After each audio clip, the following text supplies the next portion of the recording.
بسم اللہ الرحمن الرحیم۔ اللهم صل على سيدنا ومولانا محمد افضل صلواتك بعدد معلوماتك وبارك وسلم وصل عليه۔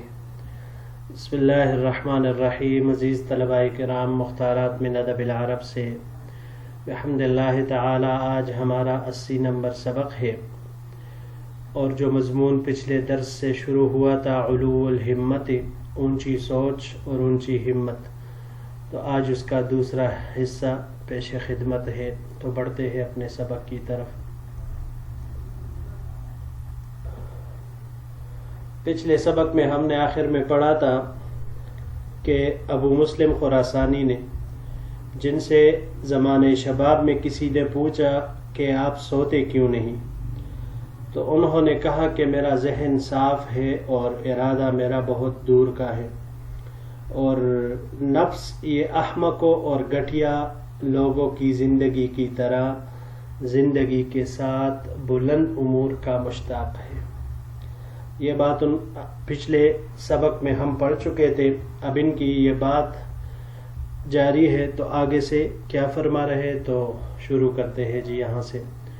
قیلا، تو ان سے کہا گیا، فَمَا الَّذِي يُبَرِّدُ غَلِيلَكَ، کون سی چیز آپ کی پیاس کو بجھائے گی؟ قَالَ الظَّفْرُ بِالْمُلْكِ، حکومت پر کامیابی، انہوں نے کہا۔ قِيلَ فَاطْلُبْهُ، تو ان کو کہا گیا کہ پھر طلب کرے نا اس کو۔ قَالَ لَا يُطْلَبُ إِلَّا بِالْأَحْوَالِ، کہ وہ طلب نہیں کی جاتی مگر مصیبتوں کے ساتھ، یعنی وہ مصیبتوں کے ساتھ ہی طلب کی جاتی ہے، تو اس کا طلب کرنا اور مصیبتوں کو اپنے سر لینا یہ ہوتا ہے۔ قیل فرکب الاحوال، ان سے کہا گیا کہ مصیبتوں پر سوار ہو جائیے، ان کو حل کرے۔ قال العقل مانع، انہوں نے کہا کہ عقل مانع ہے۔ قیل فما تصنع، ان کو کہا گیا تو پھر آپ کیا کریں گے؟ قال، ابو مسلم خراسانی نے کہا، سأجعل من عقلی جہلا، عن قریب میں کچھ عقل سے جہالت بناؤں گا، وأحاول به خطرا لا ينال الا بالجہل، اور اس کے ذریعے ایسے خطرے کے حاصل کرنے کی کوشش کروں گا کہ جو صرف جہل سے ہی حاصل ہوتا ہے۔ وأدبر بالعقل ما لا يحفظ الا به، اور عقل کے ذریعے ایسی تدبیر کروں گا کہ جس کی حفاظت صرف عقل کے ذریعے ہوتی ہو۔ فإن الخبول أخو العدم، کیونکہ کمزوری یہ مفلسی کا بھائی ہے۔ فنظرت إلى حال هذا المسکین، تو مصنف رحمۃ اللہ علیہ فرماتے ہیں کہ میں نے اس مسکین کے حالات پر غور کیا۔ فإذن به قد ضيع أهم المهمات وهو جانب الآخرة، تو اس کے بارے میں مجھ پر یہ بات اچانک منکشف ہوئی کہ اس نے آخرت کو، جو کہ اہم المہمات میں سے ہے، ضائع کر دیا۔ وانتصب فی طلب الولایات، اور حکومتوں کے حاصل کرنے کے لیے کڑا ہو گیا۔ فَكَمْ فَتَكَ وَقَتَلَ حَتَّى نَالَ بَعْضُ مُرَادِهِ مِنْ لَذَّاتِ الدُّنْيَا، کتنے لوگوں کو غفلت میں پکڑا اور کتنوں کو قتل کیا، یہاں تک کہ دنیاوی لذتوں میں سے کچھ لذتوں کو اس نے حاصل کیا۔ ثم لم يتنعم فی ذلك اکثر من 8 سنین، لیکن پھر اس میں بھی 8 سال سے زیادہ کامیاب نہ ہو سکا، سرخرو نہ رہا۔ ثم اغتیل ونسی تدبیر العقل فقتل ومضى الى الآخرة على اقبح حال، پھر پکڑا گیا اور عقل کی تدبیر کو بھول گیا، چنانچہ قتل ہوا اور بہت ہی بری حالت میں آخرت کی جانب چل پڑا۔ جی یہاں پر یہ پہلا لفظ ہے غلیل۔ غلیل اس کی جمع اغلال آتی ہے، پیاس کو کہا جاتا ہے۔ معنی ویسے اس کا غلیل کا آتا ہے وہ پانی جو درختوں کے درمیان بہتا ہو، لیکن یہاں پر مراد اس سے پیاس ہے۔ بالاحوال، احوال یہ حول کی جمع ہے. حول یہ باب نصرہ سے استعمال ہوتا ہے. حولن مصدر اس کا باب نصرہ سے آتا ہے خوف زدہ ہونے کے معنی میں. اور اگر اس کو ہم لے باب تفعیل سے، تحویلاً مصدر اس کا آئے تو یہ گھبراہٹ میں ڈالنے کے معنی میں آتا ہے. اور باب افتعال سے احتیالاً یہ گھبرانے کے معنی میں یہ آتا ہے. خمول، فإن الخمول، خمول خملہ سے ہیں. یہ باب نصرہ سے اس کے دو طرح مصدر آ سکتے ہیں، خملن خمولن. خملن جب آ جائے تو ہلاکت میں ڈالنے کو کہا جاتا ہے، اور اگر خمولن مصدر آ جائے، یہاں پر یہ خمولن کے مصدر سے ہیں، تو کمزور اور پوشیدہ ہونے، معدوم ہونے کے معنی میں یہ آتا ہے. اس کے علاوہ جب اس کو ہم باب افعال سے لے لیں تو اخمالاً یہ گمنام اور بے قدر کرنے کے معنی میں آتا ہے.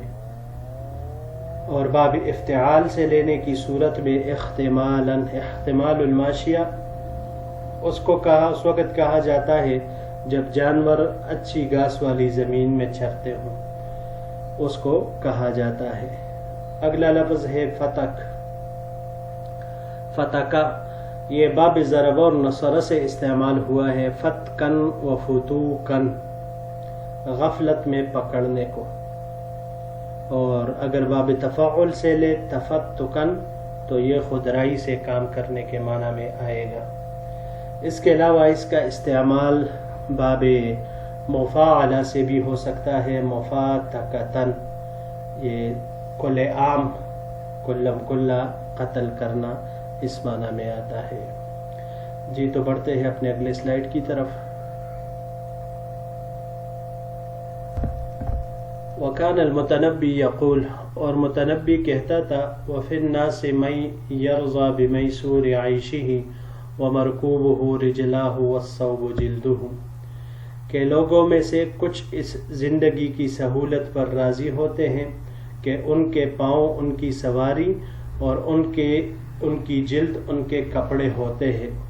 ولیکن قلبا بین جنبی ما لہ مدن ینتہی بی فی مراد احدہ، لیکن میرے پہلو میں ایسا دل ہے کہ جس کی کوئی غایت نہیں، کہ مجھے ایسی مراد تک پہنچا دے جس کو میں متعین کرتا ہوں.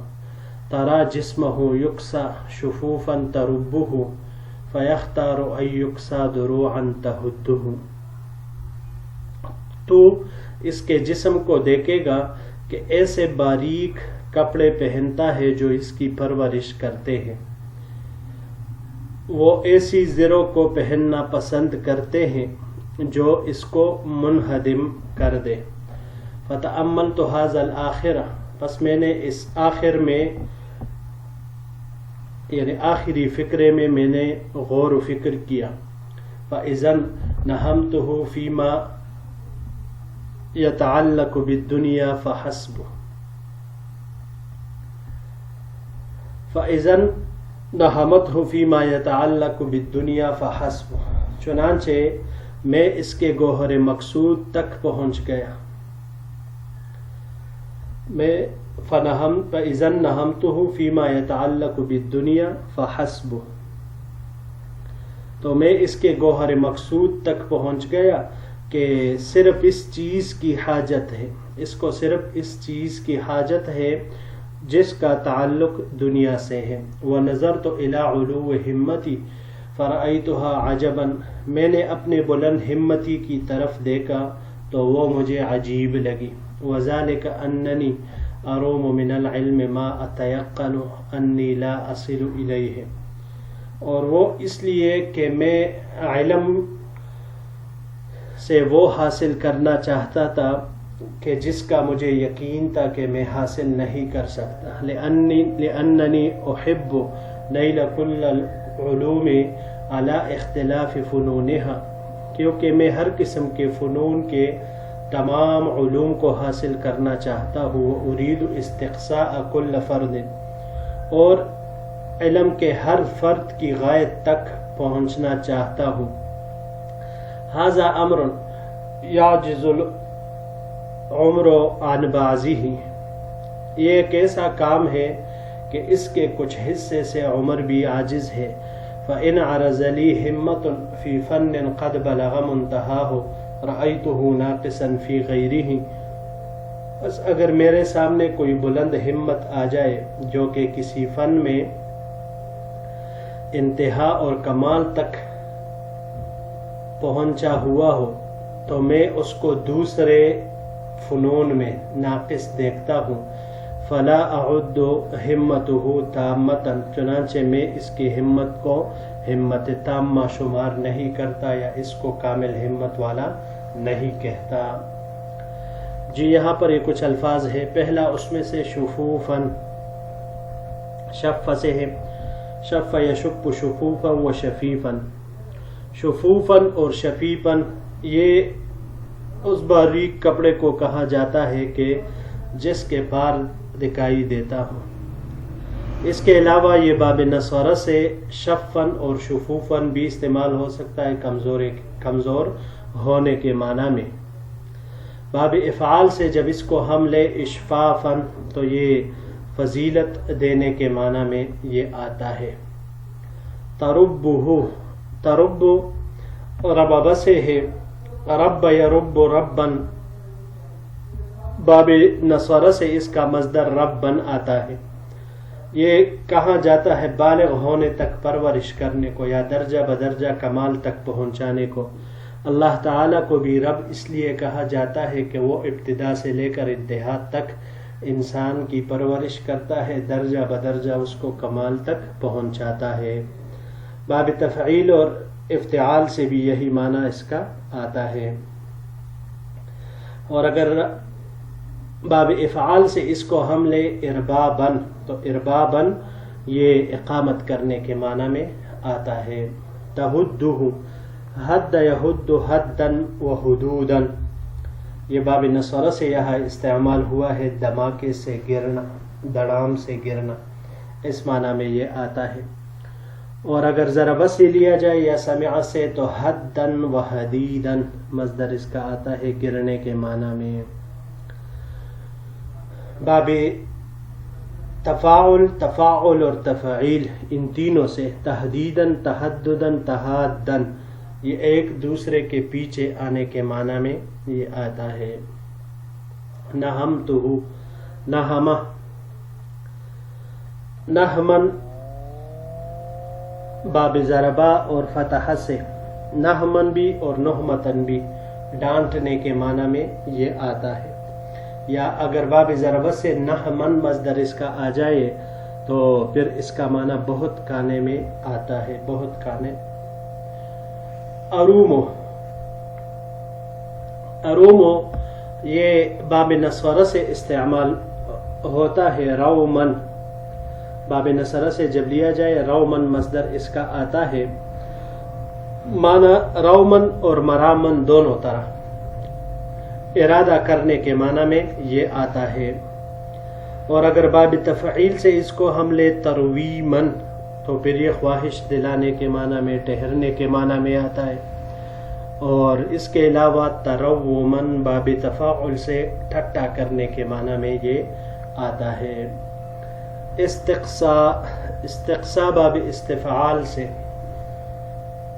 استقصاءً تہ تک پہنچنا، غایت تک پہنچنا، اس معنی میں یہ آتا ہے. اور باب نصر سے قصواً، قصواً، اور باب سمع سے قصنطور ہونے کے معنی میں یہ آتا ہے. باب تفعیل سے اس کو ہم لے تقصیتاً تو پھر یہ تراشنے کے معنی میں آتا ہے. اور باب مفاعلہ سے لے مقاصاتاً تو پھر یہ دور کرنے کے معنی میں آتا ہے. جی تو عزیز طلباء کرام، یہی تک ہمارا آج کا سبق تھا. انشاءاللہ العزیز اگر زندگی رہی تو پھر اگلے درس کے ساتھ آپ کی خدمت میں حاضر ہوں گے. السلام علیکم ورحمۃ اللہ وبرکاتہ.